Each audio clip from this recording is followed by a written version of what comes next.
Bonsoir à tous, très heureux de vous accueillir sur TVRN pour vivre une émission exceptionnelle au cœur du quartier de Saint-Jacques-de-la-Lande, une émission d'1 heure où vous allez le voir, les habitants vont s'exprimer durant une année. Il y a eu une véritable consultation avec la population de Saint-Jacques. Vous découvrirez leurs réactions, vous découvrirez également un film d'une dizaine de minutes de Claudia Caratori et avec des invités, des maires de Rennes Métropole, nous entamerons un débat d'une demi-heure. Merci à Emmanuel Couette, merci monsieur le maire de Saint-Jacques-de-la-Lande d'accueillir TVR au sein de votre commune. Merci à vous d'avoir répondu à notre invitation. Alors, je parlais de cette consultation, c'est très important d'être à l'écoute, de faire une transmission aussi de ce qui peut se passer. C'est l'objet de notre émission d'aujourd'hui. Donc effectivement, nous avons ce week-end à Saint-Jacques un grand week-end, un grand événement de débat et de fête en même temps.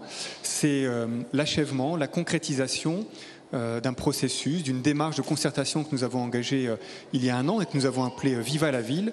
L'idée, en résumé, c'est de mettre en débat, de mettre en question notre projet urbain et d'être en même temps capable de se projeter pour dessiner avec la population le Saint-Jacques de demain. On est en 2012, est-ce que cette année est un peu une année charnière pour vous et pour vos habitants ? Les années que nous vivons sont des années charnières pour Saint-Jacques, puisque le projet urbain a été engagé au début des années 90. Saint-Jacques a vécu au rythme de la construction de son nouveau centre-ville depuis une petite vingtaine d'années maintenant. Cette réalisation s'achève. Et donc le moment est venu à la fois d'en faire le bilan et puis de préparer aussi, de se tourner vers l'avenir et de préparer les étapes suivantes en lien notamment, mais pas seulement, mais avec l'arrivée du métro et le développement de la Courrouze. Des nouvelles questions se posent à nous. Alors nous avons souhaité vous proposer très rapidement ce que l'on appelle un vidéomaton. Vous allez le voir, la réaction des habitantes et des habitants de Saint-Jacques-de-la-Lande. Ce qu'il marche bien, ce qu'il marche un petit peu moins bien, c'est leur témoignage dans ce document de 5 minutes, document signé Claudia Caratori. La proximité de Rennes déjà, puisque nous travaillons tous les deux à Rennes.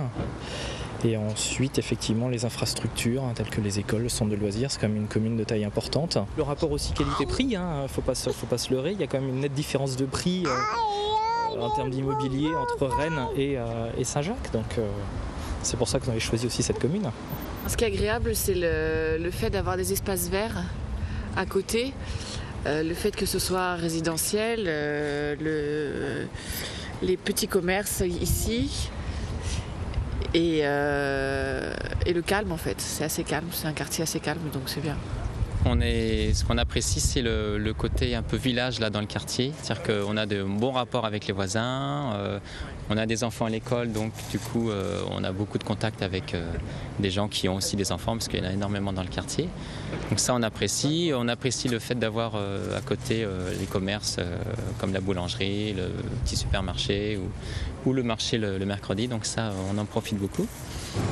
Le coin est plutôt sympa, on a des endroits pour se balader, avec les enfants pour tout ce qui est vélo aussi. Je trouve que c'est assez bien fait au niveau piéton, parce qu'on peut facilement faire des promenades jusqu'à la Mourinée et plus loin, quoi. Donc ça, je trouve ça plutôt agréable. Ce qui est agréable à Saint-Jacques, si vous voulez, c'est les transports en commun, par exemple. Si on veut aller à Rennes, on n'a pas de problème. Il y a des bus, ils sont fréquents et c'est bien. Moi j'aime bien le cadre vert autour de Saint-Jacques. C'est vrai qu'on a l'image de Saint-Jacques avec la route de Redon, mais tout derrière c'est plein de petites allées très sympas, très verdoyantes. Et c'est ce qui me plaît ici. On est en dehors de Rennes tout en étant très proche.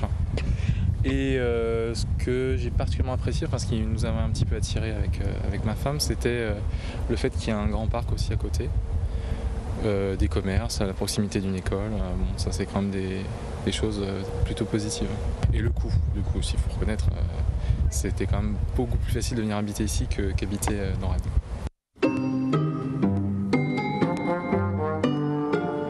Le parking. Là, c'était une très mauvaise idée de le supprimer parce que ça devient difficile de se garer. Pendant les vacances, ça va évidemment, mais moi, c'est mon principal point noir, disons. Le premier point, c'est peut-être concernant le visuel, c'est-à-dire que c'est tout bétonné. Enfin, quand on arrive sur le quartier ici, c'est vraiment des immeubles et des maisons partout. Alors c'est vrai qu'il y a le grand parc juste à côté. Moi, je l'avais déjà dit, j'ai trouvé ça un petit peu regrettable qu'il n'y ait pas d'endroit au cœur du quartier où il y aurait un banc et un endroit pour que les deux enfants jouent dans un petit square, quoi. Je trouve que par rapport au nombre d'enfants sur le quartier, c'est pas suffisant, quoi. C'est vrai qu'il y a énormément d'enfants, donc il pourrait y avoir plus de structures avec un banc pour les parents et voilà, quoi. On est on sent un petit peu à l'écart des fois, au niveau plus de ce qui peut se passer autour de Saint-Jacques, au niveau des animations, des fêtes. C'est vrai que c'est plus souvent du côté de la Morinet. Et donc c'est vrai que par chez nous, c'est un peu plus calme, on a moins de festivités, je trouve. Le Dallot du Blône qui nous emmène vers Rennes par la Prévalais à refaire un petit peu parce qu'à vélo c'est pas pratique du tout. La continuité des pistes cyclables et des lieux bien sécurisés pour le vélo, ça c'est important. Ils ont toujours fait quelque chose, fait et défait.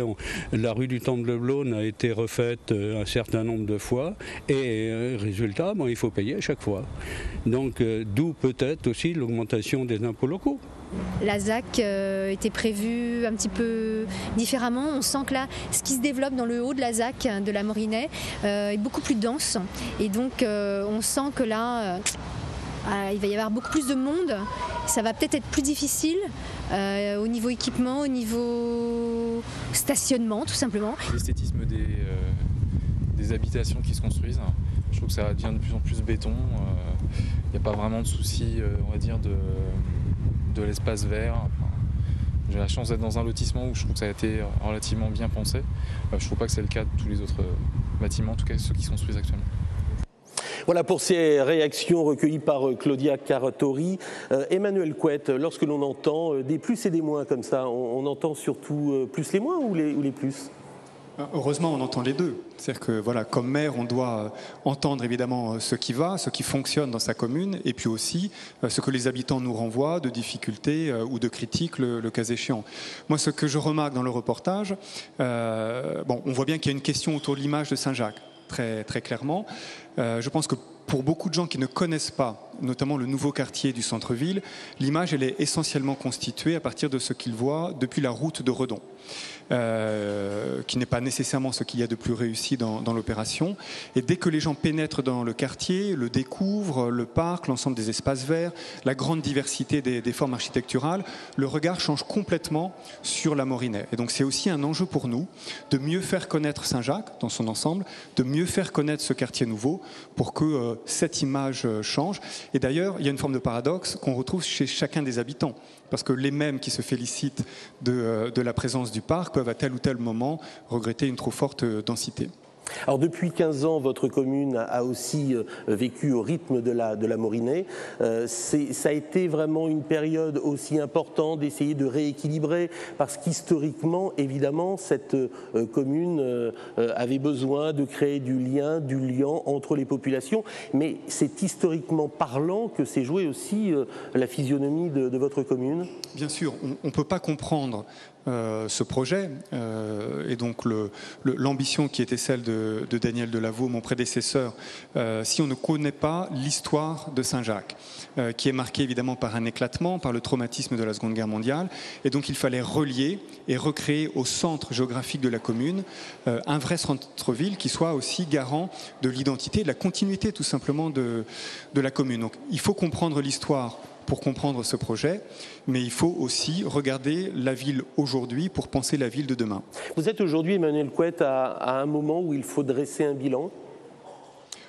Alors, oui, effectivement, d'une certaine manière, le projet de centre-ville est réalisé à 80 ou 90%, donc il s'achève.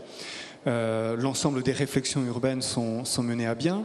Tirer un bilan de notre point de vue, c'est d'abord considérer que ce qu'étaient les ambitions de départ, l'accueil des populations dans leur diversité, la réalisation d'équipements publics de grande qualité pour une commune de 10 000 habitants, le fait d'offrir une solution urbaine de grande qualité aux portes de Rennes, voilà, moi je considère que cette ambition-là, elle est réussie, ce pari est réussi. Et en même temps, quand on a un projet aussi ambitieux, bien entendu qu'il y a ici ou là des choses qui fonctionnent moins bien, des choses à corriger, et il faut aborder ça tout à fait sereinement. Donc nous sommes aussi dans le moment où on tire le bilan pour corriger, amender, infléchir, prendre en compte les critiques des habitants. Et surtout essayer de définir aussi les enjeux de demain dans le cadre de ce nouveau projet, élaboration de projet de ville. Bien sûr, le cycle de la constitution du centre-ville s'achève et la réflexion de demain, c'est quelle place pour Saint-Jacques dans l'agglomération à partir du moment où nous aurons le métro dans 6 ou 7 ans, où la Courrouze va se développer. On voit bien que notre place, notre relation à la ville de Rennes va complètement changer. C'est à la fois un atout extraordinaire, mais ça nous pose aussi des questions concrètes. On le verra dans le reportage. Nous sommes dans ce moment-là, sur le fait de dessiner le visage de Saint-Jacques à 10 ou 15 ans. Alors Emmanuel Couette, sur les réactions des Jacques-Hollandins, qu'est-ce qui vous a le plus marqué dans les réactions ? Je veux dire, ce qui me marque globalement, c'est qu'on a chez chacune des personnes, chez chacun des habitants qui témoignent, à la fois du positif et du négatif. Ça veut dire qu'on a un regard contrasté sur la ville, sur ses réussites, sur ses limites. Mais moi, je parle souvent du grand paradoxe de notre commune et du grand paradoxe en particulier de ce quartier, qui est que les habitants qui y vivent, dans l'ensemble, y vivent bien, nous le disent, nous renvoient une image positive de ce quartier. Et puis, parce qu'on en est conscient et qu'on ne cherche pas à esquiver cette réalité, il y a à l'extérieur de Saint-Jacques, pour les gens qui ne connaissent pas notre commune et ce quartier, voilà, une image un peu moins positive. On est dans ce paradoxe. Et puis l'enjeu d'un week-end comme celui-là, l'enjeu des débats que nous engageons, les fêtes que nous initions pour que tous les habitants de l'agglomération puissent venir découvrir notre quartier, c'est un petit peu celui-là. Retourner l'image de Saint-Jacques, faire justice en quelque sorte à ce projet. Une envie aussi de jouer évidemment pleinement un rôle comme l'ensemble des communes de la métropole rennaise avec plus de 10 000 habitants. C'est une commune aussi qui compte, qui possède un aéroport, qui est très proche de la ville-centre de Rennes Métropole. Autant d'atouts pour vous, en tout cas, essayer de développer, d'accueillir aussi de nouvelles populations demain. On parlera très certainement dans le débat du PLH et ces 4500 logements engagés chaque année maintenant depuis plusieurs années.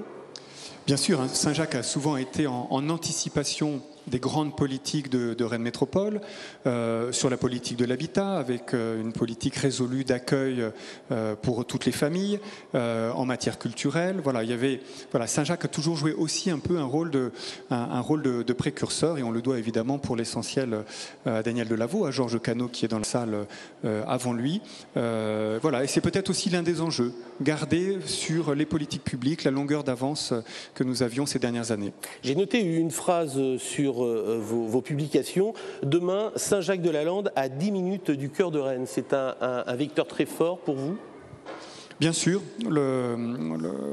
la grande proximité avec l'arrivée du métro, du cœur de Rennes, de tous les services qui sont offerts dans la ville-centre, c'est un atout exceptionnel. On l'a vu dans le reportage, de toute façon. Hein. Dans le choix de venir habiter à Saint-Jacques, c'est un élément décisif. Et plutôt que d'être dans une posture, en quelque sorte, arc-boutée et défensive sur l'identité communale, l'identité de Saint-Jacques par rapport à Rennes, nous, notre raisonnement est plutôt d'en faire un atout. Et d'être complètement décomplexé par rapport à ça, de dire que Saint-Jacques ne ressemble aujourd'hui à aucune autre commune de l'agglomération rennaise par notre proximité immédiate avec Rennes. Transformons tout ça en atout, valorisons cet atout, et je pense que je pense que c'est un sujet de réflexion. Merci Emmanuel Couette. On va poursuivre avec vous évidemment la discussion tout à l'heure à l'occasion du débat qui sera effectué avec Daniel Delaveau, le maire de Rennes, président de Rennes Métropole, et également avec des élus communautaires et maires de ville de Rennes Métropole. Je pense à Pierre Breteau, le maire de Saint-Grégoire, et Philippe Caffin, le maire de Bru, qui nous dira que des actions aussi de coopération sont engagées depuis longtemps avec cette commune de Saint-Jacques-de-la-Lande. Pour vous, eh bien, ce film d'une dizaine de minutes de Claudia Caratori, vous allez le voir, c'est une page d'histoire que nous allons traverser ensemble sur TVR, le film de Claudia Caratori concernant Saint-Jacques-de-la-Lande tout de suite. Saint-Jacques-de-la-Lande, avec près de 11 000 habitants, est la ville de l'agglomération qui a connu le plus de changements ces 20 dernières années. La commune se situe à proximité de Rennes, avec laquelle elle partage notamment la rue de Nantes, et son territoire est aujourd'hui divisé en 3 pôles d'habitat, éclatés entre Pigeon-Blanc, le nouveau centre-ville et l'aéroport. Saint-Jacques a ainsi une place particulière dans la métropole. Mais pour comprendre son évolution, il faut remonter à la Seconde Guerre mondiale. L'histoire raconte qu'à l'époque, les Allemands auraient détruit l'aérodrome et le bourg de Saint-Jacques-de-la-Lande afin d'y installer leur base aérienne. Quand les Allemands sont arrivés, évidemment, ce sont eux qui se sont emparés de l'aéroport et qui l'ont agrandi. Et pour étendre cet aéroport, ils ont démoli le clocher et démoli plusieurs dizaines de maisons aussi. Ce qui fait que Saint-Jacques était une ville qui a été sinistrée à ce moment-là, en 1941, mais ensuite elle a été sinistrée aussi par des bombardements d'hiver. Le bourg était réduit à quelques centaines d'habitants. Les emplois qui étaient... il y avait des industries, la Rennaise, l'Anglois et l'Arsenal, et Citroën qui s'est installé aussi à partir de 1960, je crois. L'essentiel de la population vivait ici dans le quartier du Pigeon-Blanc, c'est-à-dire dans la partie qui est actuellement intra-rocade et qui est agglutinée à l'agglomération rennaise. Entre 1946 et 1970, Saint-Jacques-de-la-Lande passera ainsi de 2000 à 7000 habitants. Mais à cette époque, la ville est encore séparée en 2 pôles, le bourg, près de l'aéroport, et Pigeon-Blanc, à proximité de Rennes, à l'intérieur de la rocade. Daniel Delaveau, élu maire de Saint-Jacques-de-la-Lande de 1989 à 2007, lance alors un projet ambitieux, celui de créer la Morinée, un nouveau centre au cœur de la ville éclatée. On parlait peu à l'époque encore de développement durable, mais c'est en réalité ce qui nous a conduit dès l'origine dans la conception de ce quartier, sa proximité immédiate avec Rennes, c'est aussi une forme d'extension urbaine. On est dans une zone urbaine. Notre volonté était de pouvoir accueillir toutes les populations, de pouvoir économiser les terrains. Ça a été l'enjeu de construire ce nouveau quartier, à la fois pour accueillir dans la diversité toutes les populations, quel que soit leur âge et leur niveau de revenus, dans un cadre qui valorise aujourd'hui le parc de la Morinée. Près de 3000 logements, un groupe scolaire, un collège, une médiathèque, un gymnase, ainsi que des commerces de proximité et bientôt une nouvelle mairie et une église. Le projet urbain du nouveau centre de Saint-Jacques-de-la-Lande doit aboutir à l'horizon 2015. Dans l'esprit de la conception de ce quartier, donc il y avait le choix de la densité, le choix d'une architecture contemporaine et le choix de la mixité. On trouve à la fois de l'habitat, des équipements, quelques activités, plusieurs fonctions. C'est ça aussi qui fait la vie d'un quartier et l'animation. Et qui confère aussi des qualités de centralité, de centre-ville et de cœur vraiment animé de la commune. Ce nouveau pôle d'habitation mêle logements denses, intermédiaires et maisons individuelles, d'où la création à proximité immédiate du parc de Saint-Jacques, véritable bulle de verdure et d'activités de loisirs à 2 pas du centre-ville. Ce parc urbain de 14 hectares a reçu le prix Zone humide en milieu urbanisé, récompensant une urbanisation à la fois dense et verte. Saint-Jacques a également été précurseur en termes de gestion des eaux. Au lieu de construire des tuyaux sous les trottoirs ou sous les voiries pour récupérer les eaux pluviales, en fait on aménage souvent ce qu'on appelle des noues. Ce sont des espèces de fossés dans les espaces verts qui sont secs la plupart du temps et qui permettent de recueillir l'écoulement des eaux pluviales pour aller les rejeter dans le milieu naturel, en particulier des mares. On a sur le quartier des traces de l'espace agricole tel qu'il était auparavant, notamment sous forme de mares qu'on s'est attaché à conserver. Ça génère une économie qui est l'économie de la réalisation des réseaux et des tuyaux sous la voirie et sous les trottoirs. Le quartier de la Morinée a pour ambition de répondre aux recommandations du PLH, le plan local d'habitat de la métropole, et donc de proposer de l'accession aidée et du logement social. De nouveaux habitants s'installent, des familles famille et un lien social est à créer, les 9200 m² de l'EPI Condorcet, en plein cœur de la nouvelle ville, regroupent les équipements nécessaires au développement de l'action sociale, éducative et culturelle. EPI, ça veut dire établissement public intégré. C'est un équipement qui intègre plusieurs services à la population et qui les regroupe dans un même lieu. Alors l'idée, c'est effectivement de créer le croisement des publics. La population qui vient ici vient pour des raisons très différentes, soit pour venir chercher une carte d'identité, pour rencontrer une assistante sociale, pour inscrire son enfant à la crèche, s'inscrire à une activité de loisirs ou sportive, ou faire un cours de musique via l'école de musique. Donc c'est un lieu où les gens ont plein de raisons de venir, et du coup c'est des opportunités de se croiser et puis de mélanger la population. Alors c'est un quartier où il y a une grande mixité sociale, et de par la diversité des fonctions, les gens peuvent se rencontrer, se croiser, et c'est intéressant à ce titre-là, puisque les choses ne sont pas hermétiques, et ça permet aussi aux professionnels de travailler ensemble.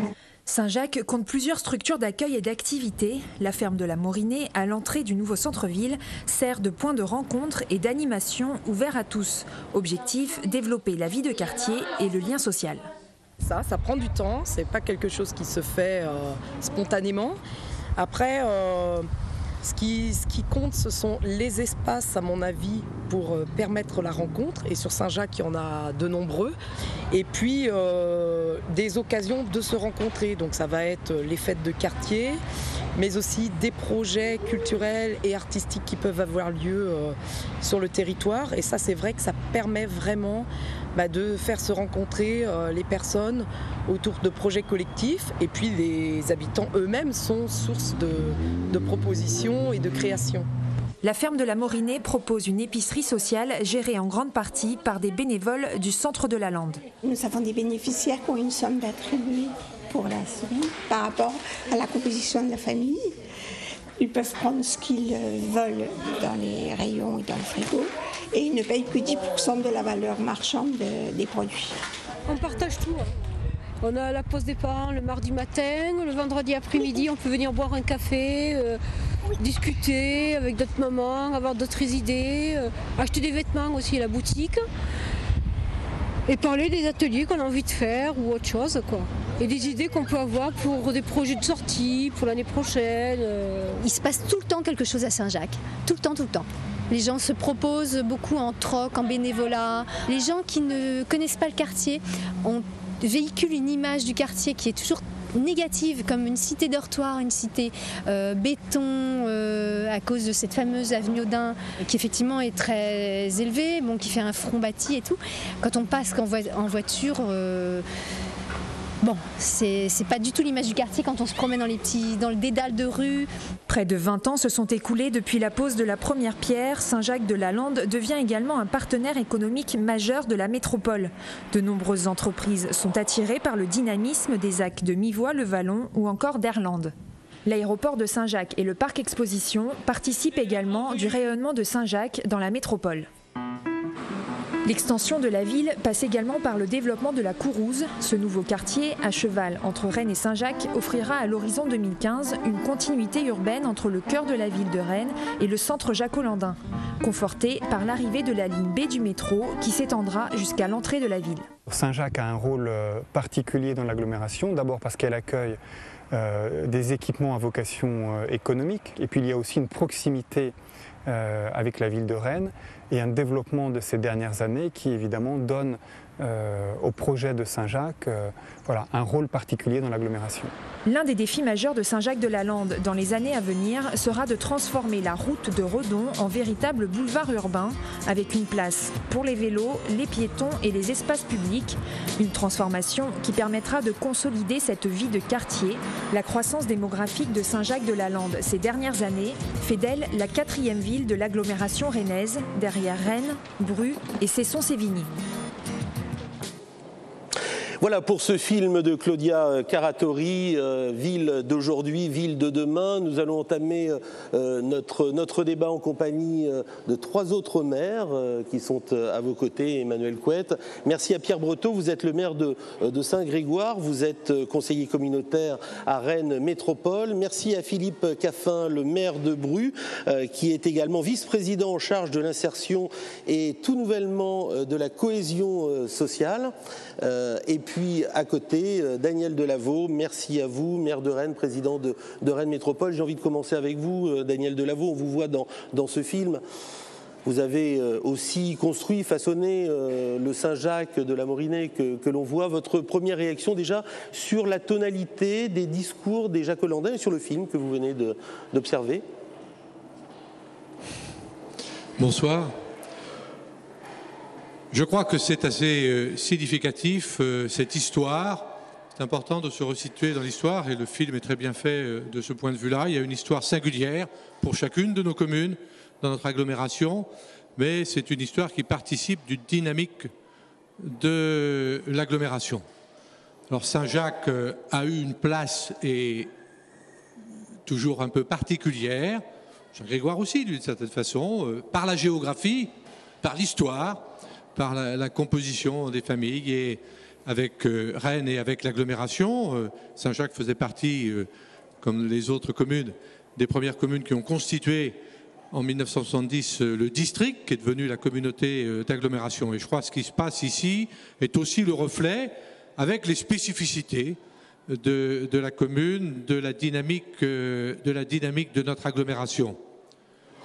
Et je veux insister sur ce point-là parce que on est dans un contexte difficile, on le sait. Saint-Jacques, c'est aussi une histoire populaire, ouvrière. On a vu des images de l'Arsenal, on a vu des images de la sortie de la Mi-8 sur les chaînes de la Jeannet. Je ne peux pas ne pas évoquer, je sais qu'un certain nombre ici travaillent. La situation de PSA, oui. De PSA et qui nous mobilise, évidemment. Quand on dit nous, c'est l'ensemble des collectivités territoriales. Mais le dynamisme, et si nous pouvons avoir confiance, malgré ces temps difficiles, en l'avenir, c'est parce qu'il y a un dynamisme démographique. Saint-Jacques et les autres communes de l'agglomération en sont des moteurs. Il y a aussi un dynamisme économique à Saint-Jacques et dans les autres communes. On inaugurait avec Pierre Breteau, il y a 2 jours, l'extension d'une entreprise à Saint-Grégoire qui avait 40 salariés en 1990, qui en a 370 aujourd'hui, qui en aura en 2013 500. Donc il faut participer, voilà. Alors ça veut dire qu'il faut répondre à cette dynamique démographique. La métropole rennaise, en France, c'est la 3e métropole la plus dynamique avec Montpellier et Toulouse. Alors ça veut dire qu'il faut accueillir les populations. Et accueillir les populations, c'est pas simplement construire des logements, c'est créer des environnements, des espaces publics, des équipements publics qui permettent une vie dans la plus grande harmonie, dans la plus grande cohésion sociale, cher Philippe Caffin. Alors c'est ce qu'a essayé de faire depuis au moins pour ceux que je connais, après la guerre. Et Georges Cano a été précurseur, et je veux lui rendre hommage, ce que nous avons essayé de continuer, et puis aujourd'hui de nouveaux défis qui viennent également d'être évoqués par le maire de Saint-Jacques, avec la Courrouze, avec l'arrivée du métro. Vous savez, les villes, elles ont toujours franchi leur muraille. Il y avait la muraille du XVe siècle à Rennes, la place Sainte-Anne, le couvent des Jacobins, où il y aura le centre de congrès, était à l'extérieur de la ville de Rennes. La gare de Rennes était dans la périphérie quand elle a été construite. Eh bien voilà, c'est une nouvelle phase de l'histoire pour ce XXIe siècle. Et préserver la cohésion sociale, protéger notre environnement à travers une gestion nouvelle des espaces verts, entre autres, là aussi c'est un modèle, et puis accueillir les populations, voilà ce qui guide notre politique métropolitaine. Vivons la ville, c'est la grande thématique de ces journées aussi de rassemblement à Saint-Jacques-de-la-Lande. Pierre Breteau, vous êtes le maire de Saint-Grégoire. Vous dites souvent qu'une ville doit absolument être ancrée dans son histoire. On l'a bien vu avec ce film aussi de Saint-Jacques-de-la-Lande, c'est-à-dire que cette composition métropolitaine, c'est une succession de partage de vie dans des communes qui ont dû évoluer aussi avec leur histoire. Oui, alors souvent on voit le partage de vie de l'instant présent, c'est-à-dire que celui qu'on partage avec nos concitoyens. Mais on l'a aussi en partage avec ceux qui nous ont précédés et ceux qui nous succéderont.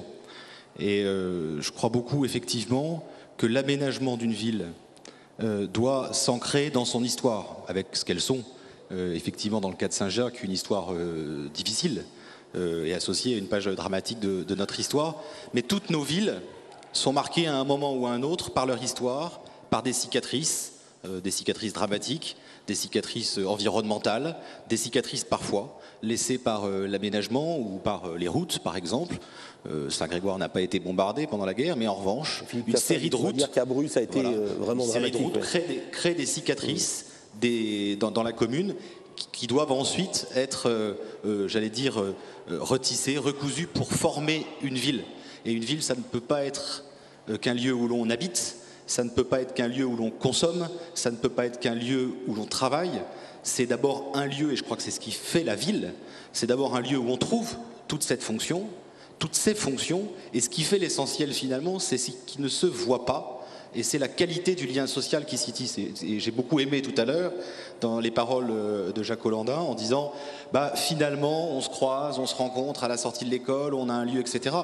Et très honnêtement, je ne crois pas que ce soit une spécificité des Jacques Hollandin, je crois que tous nos concitoyens, au-delà de l'habitat, au-delà du travail, au-delà du commerce, qui sont évidemment des préoccupations essentielles et vitales, mais au-dessus de ça, peut-être parfois sans vraiment l'exprimer, sauf quand on prend le temps d'y réfléchir, ce qui fait l'essentiel, c'est finalement ce qui nous relie l'un à l'autre. Et c'est ça la ville. Vous êtes tous les quatre maires, Emmanuel Couette, quand vous entendez Pierre Breteau, vous avez le sentiment de partager des aspirations communes ? Bien sûr, au-delà des différences de sensibilité, il y a quand même un patrimoine commun dans cette métropole sur la notion de développement économique, d'accueil des populations et de lien social, de cohésion sociale, qui est une valeur qui est très largement partagée et qui transcende bien des clivages. Et ce que vient de dire Pierre Breteau est très juste et décisif. On peut avoir des débats sur l'architecture, aimer plus ou moins bien tel ou tel type d'architecture, sur l'aménagement urbain, mais ce qui fait la chair d'une ville, c'est pas les murs, c'est pas les mètres cubes c'est pas les mètres cubes ou les mètres carrés que l'on construit. C'est vraiment la vitalité de la vie associative, le lien social, tout ce qui fait que l'on vit bien ensemble et qui se lie plutôt dans le visage des bénévoles que l'on a vus tout à l'heure dans le reportage, dans les politiques publiques en matière d'éducation, de culture, de solidarité. C'est vraiment ça qui fait la ville. Et d'ailleurs, pour notre nouveau centre-ville, c'est ce que nous disons et voyons avec la population, c'est ça en fait l'enjeu des années à venir. Les constructions sont réalisées, elles sont quasiment achevées. Maintenant, comment on vit ensemble, comment on soutient la vie associative, l'expression de la citoyenneté dans ce quartier nouveau. Alors comment on vit ensemble et comment on travaille aussi ensemble. Philippe Caffin, vous êtes le maire de Bru. On va parler de ce fameux cadran où vous travaillez aussi dans cette zone, on va dire, de Rennes Métropole. Le regard que vous avez forcément avec Saint-Jacques est assez aiguisé car les collaborations sont assez importantes. Au mois de juin, 50 personnes ont un petit peu échangé, sont venues visiter la commune un samedi matin. C'est l'occasion aussi de voir ce qui se passe chez les amis maires des autres communes. Alors peut-être plusieurs petits points là, dans ce que vous évoquez. C'est vrai qu'on est amené à travailler ensemble, à réfléchir ensemble avec les villes, disons, du sud et du sud-ouest, que nous sommes, Saint-Jacques, mais aussi Noyal, Chartres et tout, parce que nous avons, et ça c'est la réflexion au sein de la métropole, nous avons à réfléchir non seulement sur nos villes, on y revient et on est au cœur, mais aussi sur comment les gens vivent dans l'espace et tout le problème des déplacements, le problème aussi des complémentarités, de l'offre, en particulier entreprise et tout ça. Et donc on a une culture commune qu'en effet qui nous a amené à travailler ensemble et à définir des projets. Ça c'est un premier point. Ce que vous évoquez sur les habitants, je crois que c'est dans la démarche de Saint-Jacques. Et je dirais peut-être en quoi on se retrouve très proche de ce type de démarche qui associe les habitants à la réflexion que l'équipe de Saint-Jacques autour d'Emmanuel Couette sont venus un samedi matin et que nous avons accueillis pour qu'ils portent leur regard sur une autre ville. Et je crois que ça fait partie de votre démarche, je crois que c'est extrêmement important. Et nous nous sentons aussi concernés. Je crois que chacun d'entre nous, maires, nous sommes confrontés à ce problème de l'évolution de la ville. Alors on a parlé de l'histoire, moi je dirais aussi on a des grands enjeux d'aujourd'hui. À Bru, on travaille actuellement sur le centre-ville et on a un week-end de rencontres avec les habitants, le prochain week-end, et on a fait souvent des parallèles entre nos démarches, parce que ce qu'on sent bien, c'est que la ville, ce qui nous passionne, parce que c'est au cœur de la vie des habitants, la ville, on a envie de la faire pour eux et avec eux. C'est un équilibre à trouver. C'est tout le débat. Parce que, comme Emmanuel l'a exprimé tout à l'heure, il y a des tas de contradictions entre les attentes des habitants d'une ville plus dense, d'une ville plus apaisée, puis en même temps plus attractive, plus vivante, et puis qui ne fait pas de bruit, et puis tout ce qu'on a pu, puis je ne parle pas de la voiture et tout ça. Et puis en même temps, c'est tout ce qu'on a à vivre, parce que ça, c'est la vie des gens, et on le construit ensemble. Et je crois qu'on a essayé de s'enrichir mutuellement par nos contacts, ce qui est la moindre des choses, parce que je crois qu'on a une vision commune aussi d'une certitude, en tous les cas, mais c'est ce que vous avez dit aussi, c'est que la ville, elle est faite d'habitants, et ces habitants, c'est des gens qui habitent, mais qui vivent, quoi. Et c'est la qualité que tu évoquais tout à l'heure. Qui vivent, Daniel Delaveau, et qui partagent aussi des grandes compétences, parce que les grandes compétences métropolitaines vont complètement dans le droit fil de leur vie au quotidien. On pense au transport, on pense à l'économie, on pense aux déchets et d'autres compétences. C'est aussi cette notion de partager un même territoire. Oui, bien sûr, et c'est cela part d'un constat très simple, et c'est ça le cœur de la coopération intercommunale entre nos 38 communes et bientôt 43, c'est de faire ensemble ce qu'on ne peut pas faire tout seul. Est-ce qu'on imagine qu'on puisse avoir chacun son réseau de transport? Est-ce qu'on n'a pas intérêt, est-ce qu'on imagine, quand on parlait d'économie, le développement économique qui ne peut pas se penser uniquement à l'échelle de chacune de nos communes? Alors, cette volonté de construire ensemble un projet pour notre territoire, avec le fait que notre agglomération, elle a une particularité supplémentaire. C'est qu'elle a une responsabilité qui la dépasse elle-même, parce qu'elle est la capitale d'une région, et qu'elle a un rôle d'animation, d'impulsion à jouer à l'échelle de l'ensemble de la Bretagne. Prenons la formation. On a chacun dans nos communes des écoles maternelles, primaires. On a fait la rentrée. Et je vois que dans cette agglomération, il y a une progression encore dans ces écoles. Mais on a aussi le besoin de la formation, de l'enseignement supérieur, de la recherche.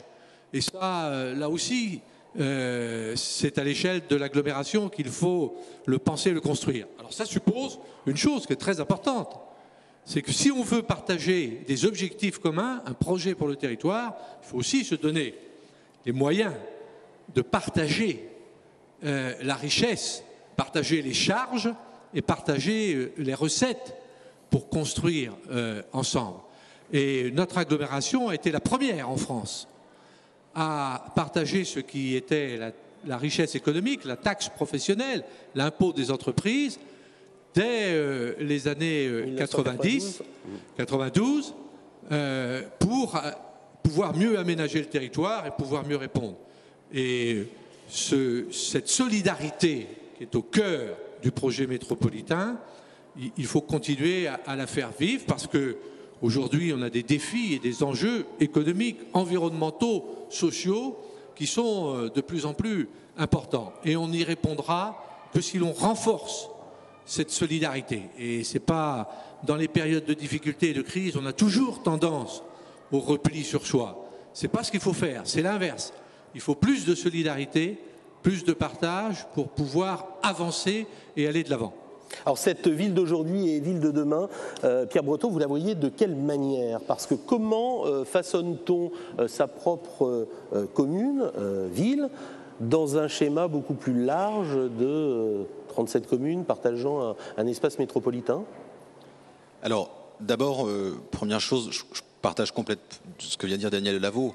Les communes de la métropole rennaise ne peuvent pas, quelles qu'elles soient, avoir la prétention d'imaginer, et encore moins leur maire, qu'elles peuvent avoir une vie autonome.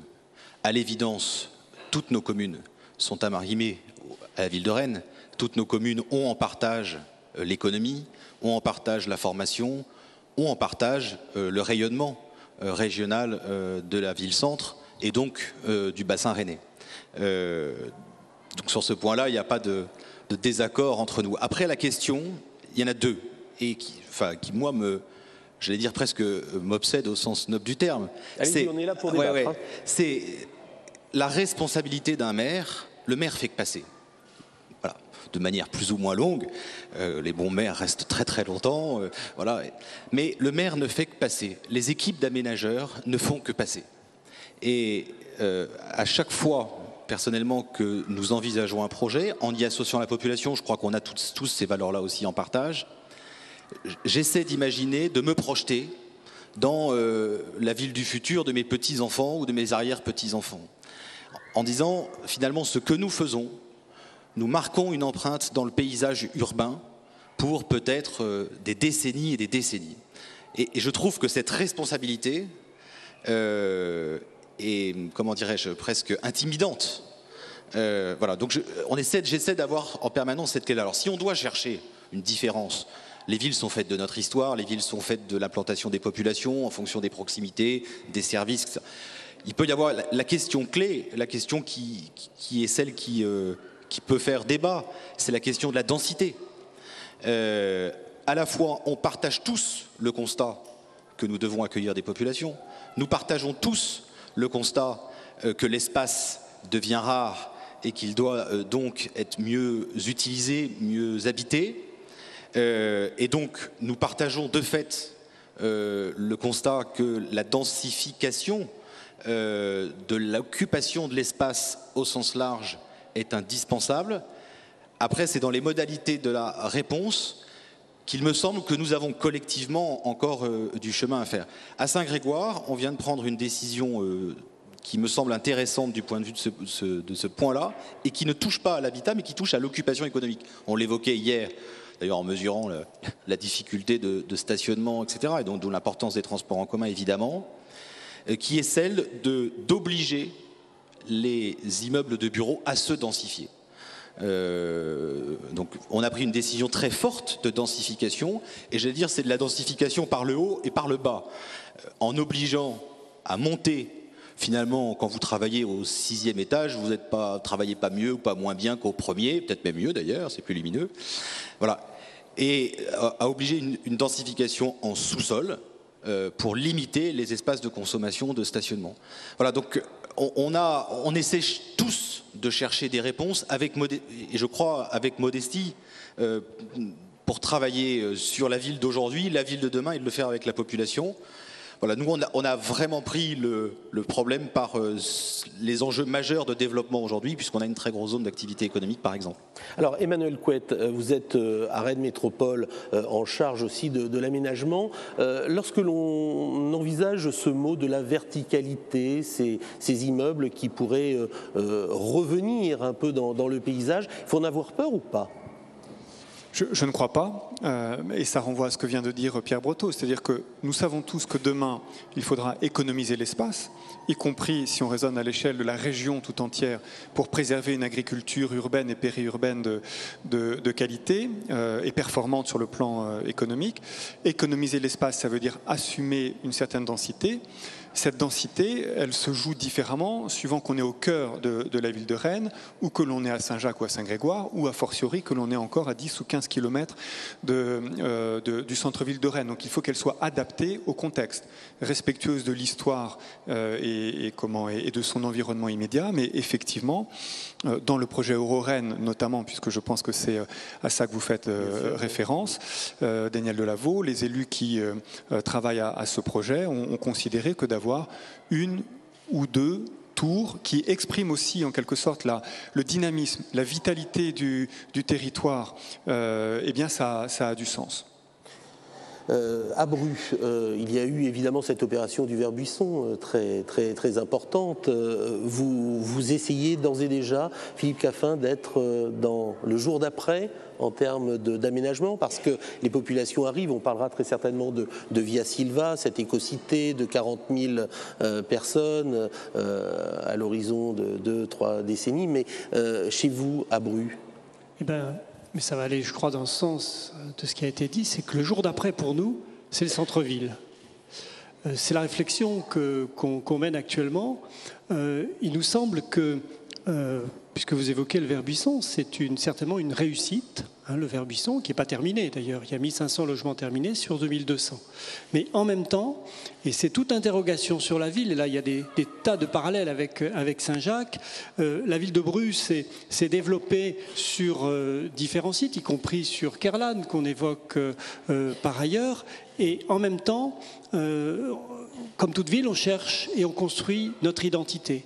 Et on voit bien qu'il y a des enjeux extrêmement forts au centre. Et un des enjeux, parce que je crois qu'il s'inscrit bien dans notre débat, c'est qu'il y a un certain nombre de personnes à Bru qui sont dans un habitat individuel ancien et qui aimeraient pouvoir avoir un appartement au centre-ville. Et il n'y en a pas. Au centre de Bru, il n'y a pas d'ascenseur. Il y en a 2, je crois. C'est une histoire. Et donc, forcément, on est confronté et appelé à réfléchir à ça. Et si on est sur la logique qu'on développait tout à l'heure, où la ville, c'est d'abord des habitants qui vont trouver du lien, qui vont trouver de la vie, ils ont besoin de cet équilibre entre l'attractivité, ce qui les fait vivre là, et puis la qualité de leur ville. Donc je crois que nous, on est amenés aussi à réfléchir, et moi je vois une très grande une très grande proximité. Mais je voudrais quand même rajouter quelque chose, parce que je crois que ça manquerait à notre débat, et je pense que comme souvent on se dit après, tiens, j'aurais pas dû oublier ça, c'est que on parle tous aussi de la ville pour tous. Et là, on a des enjeux forts sur le logement, l'habitat, et l'habitat de qualité d'un certain nombre de personnes, de nos concitoyens, qui, si on n'est pas attentif, si on ne développe pas des politiques, comme on le fait à travers le PLH et autres, trouveraient peut-être pas à se loger dans nos agglomérations. Et ça, ce serait quelque chose que je crois on ne supporterait pas. On est vraiment sur, je crois, en commun, on porte un certain nombre de valeurs qui nous dit que la ville, je ne sais pas ce que c'est qu'une ville réussie, mais en tout cas, c'est la ville où les habitants, dans leur diversité, trouvent une place. C'est pas simple. Justement, Pierre Breteau disait tout à l'heure qu'on pensait aux enfants, aux petits-enfants, lourde responsabilité lorsque l'on est en charge d'une ville. Philippe Caffin. Oui, c'est vrai, mais je crois que c'est pas comme ça qu'on voit ça. Bien sûr, on va dire oui, je veux dire responsabilité. En même temps, je crois qu'on est entre l'ambition et la modestie. On est une page d'histoire, on tourne une page d'histoire et en même temps, on n'a pas toutes les clés. C'est pas nous qui allons décider exactement ce que sera Bru dans 20 ans et 30 ans. Et tout. Heureusement, c'est pas comme ça. Et quand on voit l'histoire qui a été décrite à Saint-Jacques, c'est vrai qu'il y a le projet et le projet, il vit. Donc, moi, je crois que si on a confiance, et moi, je fais partie de ceux qui l'ont, dans la capacité collective de bouger, d'évoluer. La ville, elle a déjà bougé, et elle a bougé avec les habitants, pas uniquement parce qu'on a décidé nous-mêmes. Et si on a cette conviction-là, cette vision de l'approche collective, je crois qu'on a moins peur quand on est maire, même s'il faut faire à certains moments des choix. Je sais que tous les quatre, vous voyagez beaucoup, vous allez à la rencontre aussi à l'étranger, vous voyez ce qui se passe. Est-ce que l'on peut dégager un modèle métropolitain, Daniel Delaveau, en termes de ville ?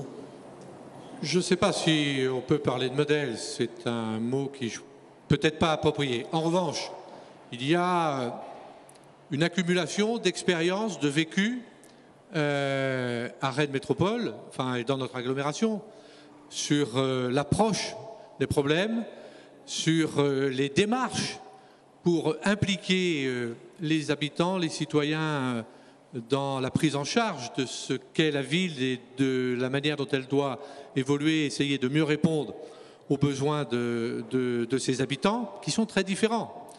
Alors c'est vrai que Rennes, Métropole et les communes de l'agglomération ont souvent été en capacité, en avance. J'évoquais le partage de la richesse économique. On a été les premiers parce qu'on n'a pas attendu la loi. Alors souvent à Paris, dans les ministères ou autres, on nous dit, quand on prépare des projets de loi, je voyais encore récemment la loi sur le logement, vous avez, oui, bon, ça ne concerne pas Rennes, parce que vous êtes déjà tellement en avance, enfin Rennes et l'agglomération, que ça ne s'adresse pas à vous. Mais, enfin si, ça s'adresse quand même à nous. Mais, parce qu'il faut toujours améliorer les choses. Alors, je crois qu'il y a un modèle de vie collective, il y a un modèle de respect aussi entre nous. On n'est pas d'accord, je ne vais pas en débattre sur tout, avec ce que disait mon collègue Pierre Breteau. Et on voit bien, d'ailleurs, quand on voit, pour mettre un peu d'animation, entre Saint-Jacques et Saint-Grégoire, on a un peu les deux extrêmes. D'un côté, la commune de l'agglomération avec le niveau de revenu par habitant le plus faible, en dehors de Saint-Tré et de Le Verger, mais qui n'ont pas la même taille. D'autre côté, la commune avec le revenu par habitant le plus élevé. De Bretagne. De Bretagne même, oui. Bon, c'est l'histoire aussi qui a construit ça. Hein. Ouais, bon. Mais nos politiques, elles agissent sur cela aussi. Et elles doivent agir. C'est pour ça que c'est la solidarité qui doit être, selon moi, le maître mot de nos politiques, mais on partage cette volonté. On n'a parfois pas la même façon de la mettre en œuvre dans les modalités. Mais ça, c'est le débat politique. C'est normal, c'est légitime. C'est ce qui fait qu'effectivement, on est en démocratie. Justement, Pierre Breteau. Oui, alors je peux pas ne pas réagir, parce que c'était fait pour Daniel. Je me demande même si... Bon, mais... Je voudrais dire simplement, effectivement, les villes sont faites de leur histoire. Je ne suis pas sûr que mes prédécesseurs aient cherché à tout prix à accueillir les personnes dont le revenu moyen était supérieur à la moyenne du bassin métropolitain ou même de la Bretagne. C'est un fait. Ce que je voudrais dire aussi, c'est qu'on a cette valeur solidarité en partage et que la ville de Saint-Grégoire, certes, a des habitants dont le revenu moyen est supérieur à la moyenne, c'est incontestable, est aussi la commune de la métropole hors commune ayant bénéficié d'une implantation industrielle extraordinaire ou par habitant à mettre en partage, je préfère cette expression, la richesse fiscale qui est la sienne et dont elle est pour partie responsable parce qu'elle a cherché à accueillir des entreprises, etc. et pour partie parce que sa situation géographique a fait que le développement économique s'y est fait. Donc on est attaché à ces deux valeurs et je crois aussi qu'on est attaché au fait que tout le monde puisse vivre dans la ville de son choix, à Saint-Jacques comme à Saint-Grégoire, et que tout le monde puisse vivre en fonction du modèle qui est le sien. Et du coup, la question de l'identité, sans être campé, arc-bouté sur le passé, etc., je pense que dans un environnement qui ne cesse de grandir, j'allais dire de se mondialiser, mais on le voit aussi dans nos grandes métropoles, on a ce phénomène. Si on doit regarder les différentes métropoles, j'ai la chance professionnellement de me promener à peu près dans toutes les grandes métropoles françaises et de temps en temps européennes, eh bien toutes celles qui ont su à la fois accueillir des nouvelles activités, accueillir des nouveaux habitants, s'ouvrir sur le monde, mais en même temps à préserver l'identité soit des quartiers de la ville-centre, soit des communes qui entourent la ville-centre, eh bien en général, ce sont celles que l'on cite comme celles où il fait bon vivre, comme celles où on a envie d'aller, comme celles qui se développent. Et je crois qu'on partage ça. Donc il faut chercher en fait l'équilibre entre modernité et développement et identité. Et c'est vraiment un équilibre très très complexe et tous autour de la table et tous nos collègues, je pense, fait partie des équilibres que nous cherchons. Et tout ceci, selon vous, Rennes Métropole le fait très bien, bien, moyennement bien, Pierre Breteau ? C'est l'occasion de répondre. Allez, je pense que, on l'a dit tout à l'heure, nos villes et les villes périurbaines ont aujourd'hui un rôle d'équilibre dans la métropole. Et si je dois regretter une chose sur l'action métropolitaine, une seule, c'est que l'essentiel des équipements métropolitains sont centrés sur la ville-centre. Le métro va enfin, on ne sait pas à Saint-Grégoire, mais sur le fond, je pense qu'il est normal que ce soit d'abord à Saint-Jacques et à Cesson. Même si je désespère pas qu'on optimise la voie de chemin de fer qui passe à Saint-Grégoire un jour et qui va plus loin. J'en profite, je fais ma liste de courses. Vous allez répondre, Monsieur le Président de Rennes Métropole. Du coup, j'en ai perdu le fil, pardon. Mais voilà, je pense qu'il faut qu'on recherche ces équilibres, cette volonté d'équilibrer la métropole et peut-être effectivement de venir autour de la rocade, même si j'aime pas cette expression parce qu'effectivement elle renvoie aux murailles qui entouraient nos cités au Moyen-Âge, mais venir conforter des pôles d'équilibre, des pôles de vie. Et pour l'instant, l'action métropolitaine ne va pas encore dans ce sens, mais c'est sans doute une évolution dans les années futures. Un tout petit mot, 30 secondes, Daniel Delaveau, et nous allons pratiquement conclure déjà cette heure de discussion en plein cœur de Saint-Jacques-de-la-Lande avec une émission que vous pouvez suivre sur TVR. Daniel Delaveau, sur ce qui vient d'être dit par Pierre Breteau. Non, mais je crois qu'on est au cœur du débat de ce qui doit constituer un projet métropolitain. Je pense qu'on a une responsabilité. On est effectivement de passage.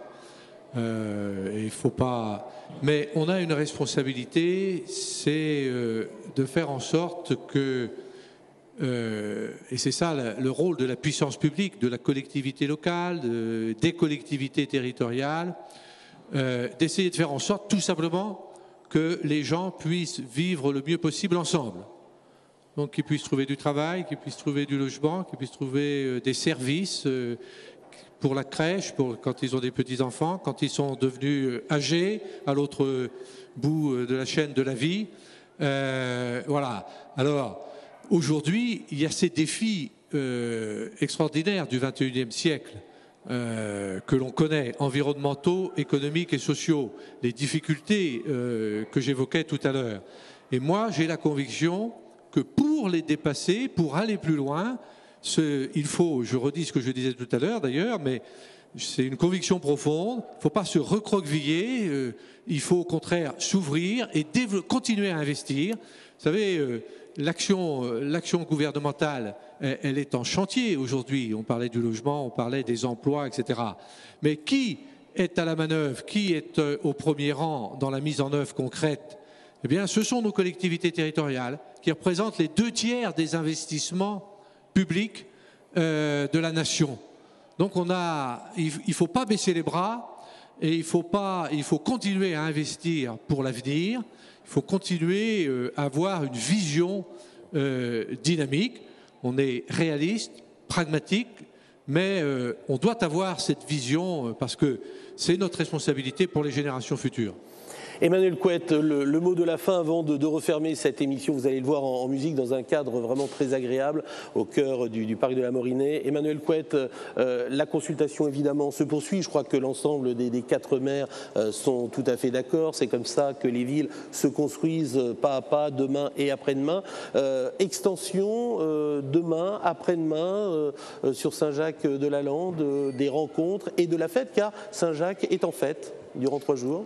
Bien sûr, 3 jours de fête, et donc notre souhait, pour les raisons que j'ai indiquées tout à l'heure, c'est que le maximum d'habitants de Rennes Métropole puissent venir, notamment demain, avec des jeux dans le parc toute la journée, un concert gratuit, un grand feu d'artifice.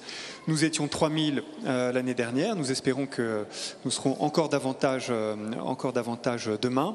Et puis ces 3 jours de débat, c'est aussi l'occasion de s'interroger sur la ville d'aujourd'hui et la ville de demain. Vous avez vu des maires qui ont à la fois des grandes ambitions pour leur territoire et je trouve une certaine modestie, une certaine humilité dans la manière d'apporter des réponses. Donc voilà, à Saint-Jacques aussi, nous sommes dans cette humilité-là. Nous n'avons aucune certitude, mais nous voulons résoudre les questions de la ville d'aujourd'hui avec les habitants d'aujourd'hui et en même temps, parce que c'est notre rôle, penser, réfléchir, préparer la ville de demain. Merci Emmanuel Couette de nous avoir permis d'effectuer aussi cette émission au cœur de la cité de Saint-Jacques-de-la-Lande. Grand merci à vous Pierre Breteau, merci Philippe Caffin, merci Daniel Delaveau. Nous allons refermer cette émission en musique, vous allez le voir, comme un trait d'union entre aussi les communes, car Caroline qui va chanter est de Rennes, David est de Saint-Jacques et cela donne un duo nommé Avilés. Merci en tout cas, on referme cette émission en musique. Merci à tous.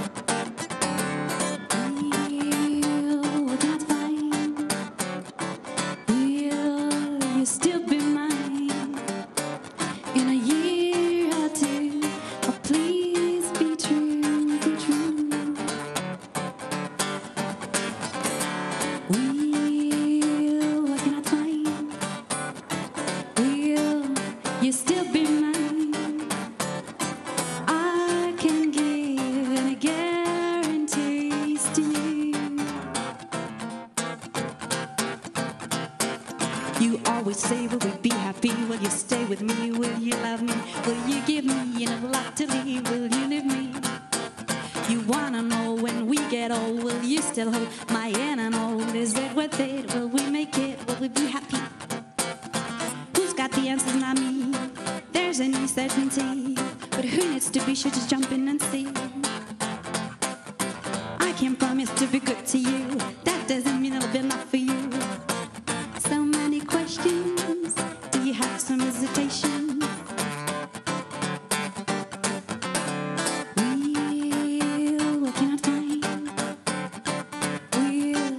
You still be mine. I can give any guarantees to you. You don't have any for me, do you? Merci beaucoup. Bonsoir.